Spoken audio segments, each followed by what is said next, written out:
before I started law school was to take classes that were going to be on the bar exam.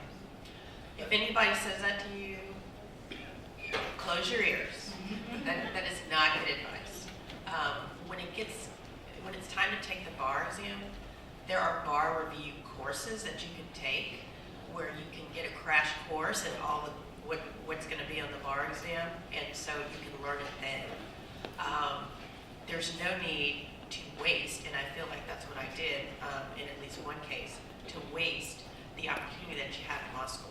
Because one of the best parts about law school, I actually had a lot of fun in law school. I thought it was a wonderful environment. It was one of the first places where I felt like there were people that were discussing issues that were interesting, and there were so many different perspectives that people had and on the different things. And so my favorite classes were those that were on the subject that I found interesting, where people were kind of debating about interesting points in those topics. And this all goes back to my grades point. If you're in a class that you're interested in, you're going to do better in it, and your GPA is going to be better. So, like Sylvia said, you can't do anything about the first year courses. You got to get through those, and you got to do your very best in them. But after that point, to kind of take advantage of that whole intellectual opportunity that law school is, then take classes that interest you. I had a great constitutional criminal procedure class. Of course, I had no interest in practicing in that area, but man, the issues are interesting. I had a Native American law seminar that I loved, and it was, that was again, lots of issues that I didn't even know were out there. And my bar mistake was someone told me I needed to take income tax because I was gonna. Oh my God, it was the most boring class on the planet. And I apologize to anyone who's a future tax lawyer out there, because tax lawyers, of course, love all that stuff. But it was painful for me to get through. And if I could take it back, I would. So. I enjoyed income tax.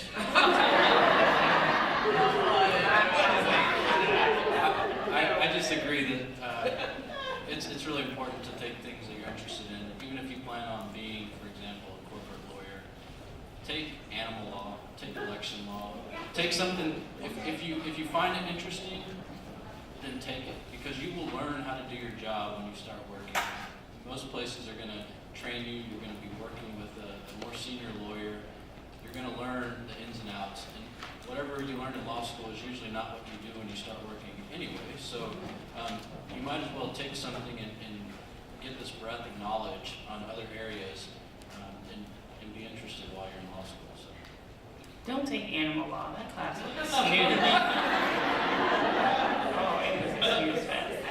I thought that was a joke. No, I actually took animal law at UT. And if you go to UT, don't take animal law. It's not what you think.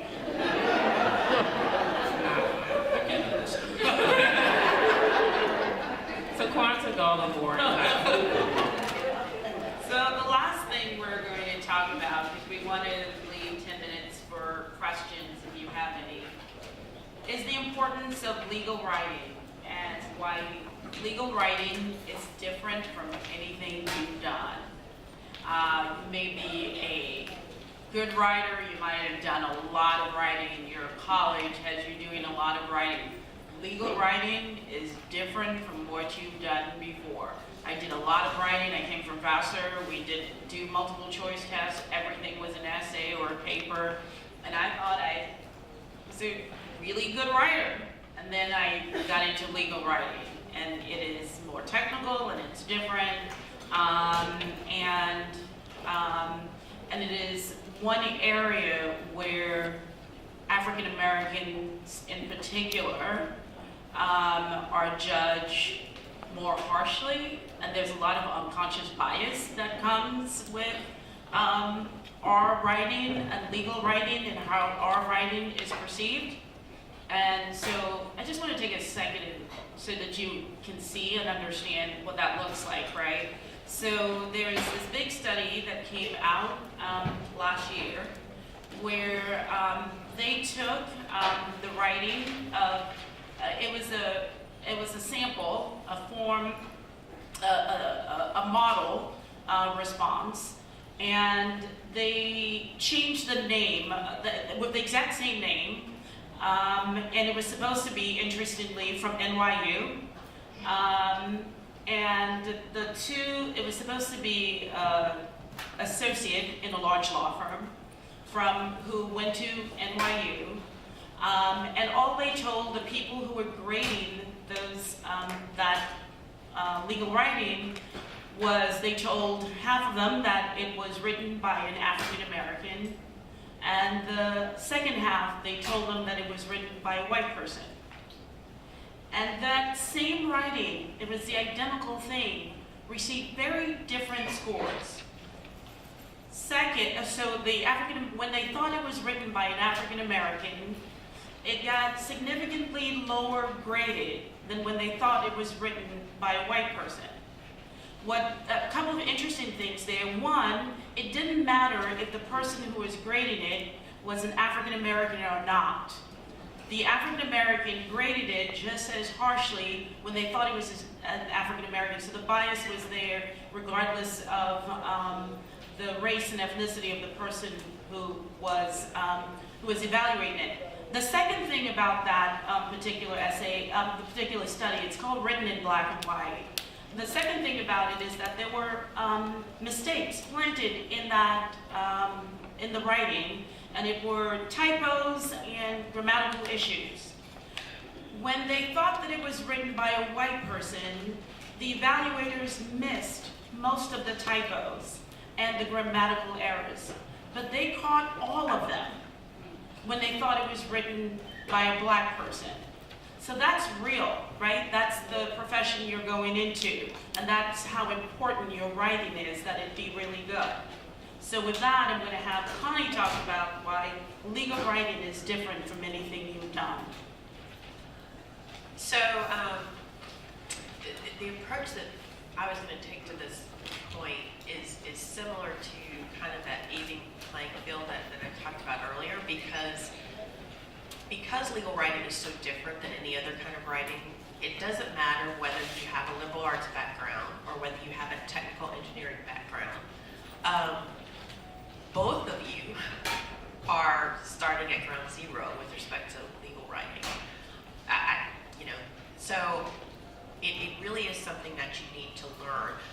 The reason we wanted to mention it is because we didn't want someone who, like Sylvia and plenty of you, I'm sure, think that you're a great writer, that you get A's on all your essays, and so you would go and think, oh, legal writing, I'm going to ace that course because and so we want you to know that it's different, so that you will pay as close attention in that class and try to learn what is being taught to you as you do in all your other classes, because there really are concepts that you need to get in that class in order to be successful throughout your law school career and in any summer internships and things that you have, because writing memos and doing that kind of, the research in the right way and presenting information the right way is something that is going to be required of you whatever you do with your law degree.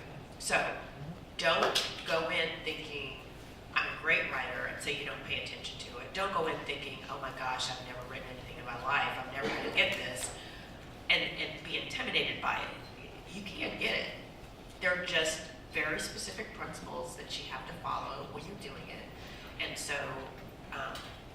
just wanted to make sure that you guys were aware how important it was. And also, this is one of the courses in most law schools, at least, that is both your first and second semester. It's a two-part course. So it's a big part of that first year grade. And so you definitely want to make sure you understand what's going on.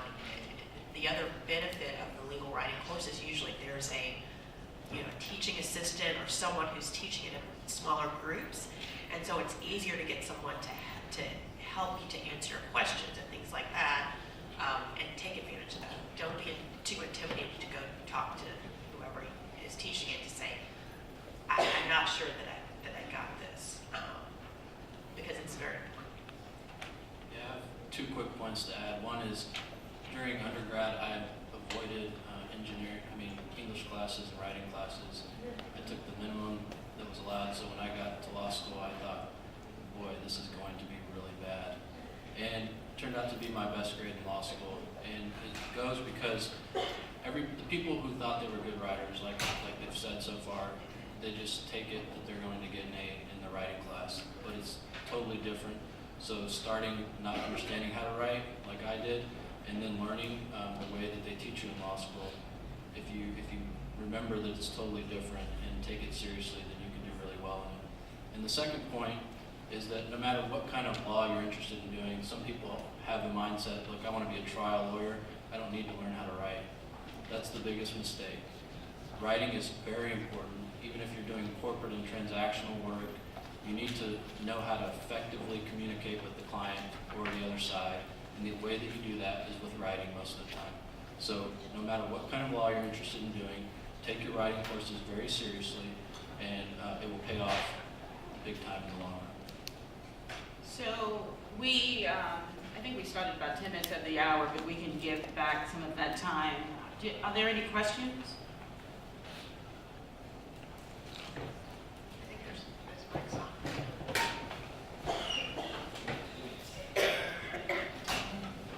Hi, my name is Evan. I wanted to find out for law school, in terms of things you do outside of the classroom, are extracurricular activities or like